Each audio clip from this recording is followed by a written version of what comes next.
खड़े होकर के 2 शब्द जनता के बीच में संबोधन करिए।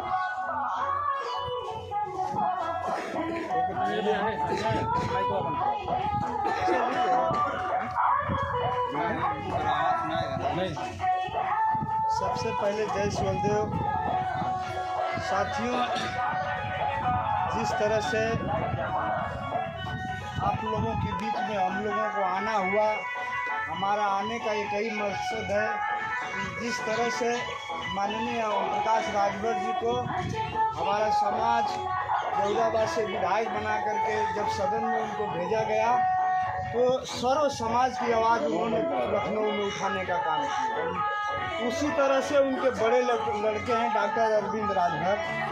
आज हम लखनऊ में हमारी बात हो रही है, हमेशा रोज़ का रोज़ चर्चा चल रही है लखनऊ के सदन में, लेकिन हमारा दिल्ली में कोई नहीं है पार्टी का। तो हम यही चाहते हैं कि आप लोग अपने बूथ पर जा कर के छड़ी के निशान पर दबा करके, और जब तक अरविंद राजभर जी को आप वहाँ से अपने बूथ पर भरपूर वोट दे करके जब तक आप उनको जिताएंगे नहीं, तब तक हमारी आवाज़ कोई दिल्ली में नहीं उठाएगा।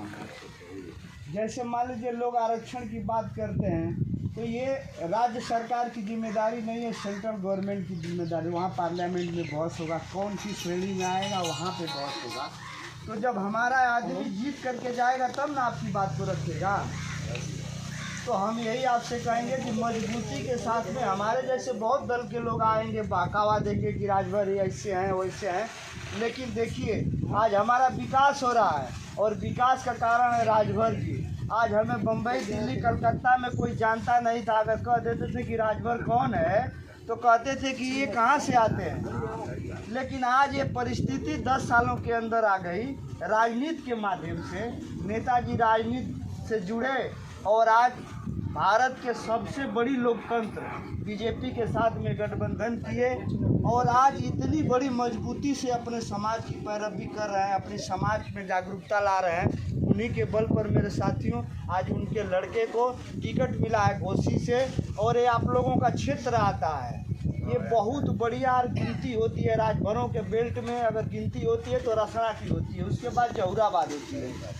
तो आप लोग मान सम्मान उनका भी बचाएं। अब सोचिए हम लोग बम्बई से उतने दूर से कम 20 गाड़ियां हमारे साथ आई हैं, तो हम अगर उनके सम्मान के लिए नहीं लड़ेंगे तो हमारे लिए कौन लड़ेगा? यादव समाज को देख लीजिए, नकल मार लीजिए। आज लोग अखिलेश के साथ में है तो वो 4 बार मुख्यमंत्री बने। आज उनका लड़का हर थाने में सिपाही, दरोगा, एसपी बन के आ गया। क्यों आ गया? क्योंकि इस प्रदेश का मुखिया 4 बार मुख्यमंत्री बने। पवन मायावती जी का देख लीजिए, 4 बार उन्होंने, हम उनको वोट दे करके मुख्यमंत्री बनाए। विकास किसका हुआ? उनके समाज का हुआ। तो क्या हम इस भारत में रहते हैं तो हमें अधिकार नहीं है अपना विकास करने का? तो हमारे बीच में भी एक नेता आए हैं जो उनके माध्यम से हमें विकास का जो जरिया है वो हमारा सफल करेंगे। तो हम चाहते हैं कि आप लोग उनके हाथ को मजबूत करिए, और उनका हाथ मजबूत तब है कि उनका लड़का यहाँ से जीत के जाइए तब। आई बहुत बढ़िया ना हुआ धन और बल का, बहुत कमज़ोर प्रत्याशी हुआ। आप लोग बेहिचक केहू से 1 रुपया का मदद न लेकर के आप लोग मतदान बूथ पर जाइए और ईमानदारी से बूथ पर जो है वोट दे करके, और कोई भी आए एकदम आप लोग अगर बहुजन को वोट देंगे तो वो बहुजन कभी नहीं कहेगी कि राजभर हमको वोट किया है। अगर सपा को भी आप वोट दे देंगे तो वो कभी नहीं कहेगा सपा की राजभर हमको वोट किया है। ये स्थिति ऐसी पैदा कर दी है माननीय नेताजी कि ये जान लीजिए कि आज हम बराबरी कर रहे हैं। आज किसी भी गांव में देखिए, अगर यादव प्रधान जी चुनाव में प्रधानी लड़त हुआ तो वहाँ राजभर कैंडिडेट प्रधानी लड़त है। आज हम उनका बराबरी करत हैं जा, तो ये माननीय नेताजी का देना। अगर वो ना रहता तो हमन का हक अधिकार का क्या बात करें? हम थाने की राजनीति नहीं करते थे, हम थाने पे हमारी कहीं सुनवाई नहीं होती थी, लेकिन आज हमारी सुनवाई थाने पर इसके लिए हो रही है कि आज हमारा सरकार में मिनिस्टर बने हुए हैं। अगर ज़रा सा भी दिक्कत होगा तो हम फ़ोन करके बात कराएंगे। हर गांव, हर मोहल्ले में हमारे नेता हैं। अगर हमारी बात आपके यहाँ नहीं पहुँच पा रही है नेताजी के यहाँ, तो आपके अगल बगल में जो पार्टी से जुड़ा नेता है उनको कहिए, वो आपकी बात को सीधा लखनऊ तक पहुँचाने का काम करेंगे।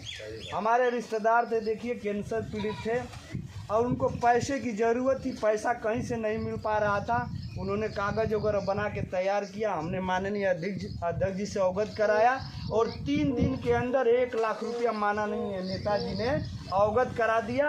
और डीएम साहब, यही मऊ के डीएम साहब फ़ोन करके कहे कि आपके अकाउंट में पैसा आ गया, आप इलाज करा लो। और आज के पहले हमारी पैरवी कोई लखनऊ में नहीं करने वाला था, और नहीं हमारी पकड़ थी न पहुँच थी। और आज पहुँच और पकड़ बनी है तो सिर्फ माता बहनें आपके वजह से बनी है। आपने अपना वोट को बेचा नहीं, माननीय नेताजी के यहाँ पार्टी को आपने वोट दिया, तो आज हमारा वैल्यू बना है। आज पार्टी में हमें सम्मान मिल रहा है और हर दल में मिल रहा है। तो मैं यही कहूँगा कि आप अपने बच्चों को पढ़ाइए लिखाइए भी इसके साथ में। देखिए, जब तक पढ़ाएंगे लिखाएंगे नहीं तब तक हमारा समाज विकास नहीं करेगा। और जो भी आगे गया है परिवार वो पढ़ने और लिखने से ही गया है। आप लोग इस चीज़ को ध्यान देते हुए, और आप अपने पार्टी को कभी नहीं छोड़ना है, किसी भी कीमत पे नहीं छोड़ना है, ना किसी के बहकावे में आना है। नहीं। आज हमारी कहीं स्थिति नहीं थी कि हम कहीं हमको मंच मिले, नहीं हम जैसे लोगों को बात करने का कोई पार्टी हमको मौका नहीं देती थी। लेकिन माननीय नेताजी ने एक ऐसी विश्वविद्यालय खोला और उस विद्यालय में हम जैसे स्टूडेंट को उन्होंने सदस्य बना करके ऐसा हमको उन्होंने सिखाया कि आज हम आपके गांव में आकर के राजनीति कर रहे हैं। सोचिए, हम तरसते थे राजनीति के लिए, हमको सम्मान नहीं मिलता था। यादव बिरादरी चाहे कोई भी गैर बिरादरी हमको सम्मान के दृष्टि से नहीं देखती थी, लेकिन आज सम्मान जो हमें मिल रहा है माननीय नेताजी के वजह से मिल रहा है। हम कहते थे ना कि राजा थे, तो साथियों उस राजा को तो हम नहीं देखा, लेकिन हमारे भगवान के रूप में हमारे माननीय नेताजी राजा हमारे हैं। हमको उनके मार्गदर्शन में चलना है और किसी के बहकावे में नहीं आना है। ये एकदम बेहिचक वोट हमको उनको देना है, उनके हाथों को मजबूत करना है साथियों। और जो भी काम होगा, आपका सरकारी काम नहीं हो पा रहा है, यहाँ के लोकल जो नेता हैं उन नेता से बात करिए, वहाँ ज़रूर बात जाएगी और होगा आपका काम बेहिचक। तो इसी के साथ में साथियों मैं अपनी बारी विराम देता हूँ। जय सुवलदेव, जय भारतीय समाज पार्टी। और माता बहनें, आपसे भी मैं कहूँगा कि आप अपने बच्चों को पढ़ाइए और लिखाइए, यही सबसे बड़ा अधिकार है और कुछ है नहीं। जय सुवलदेव, जय भारतीय समाज।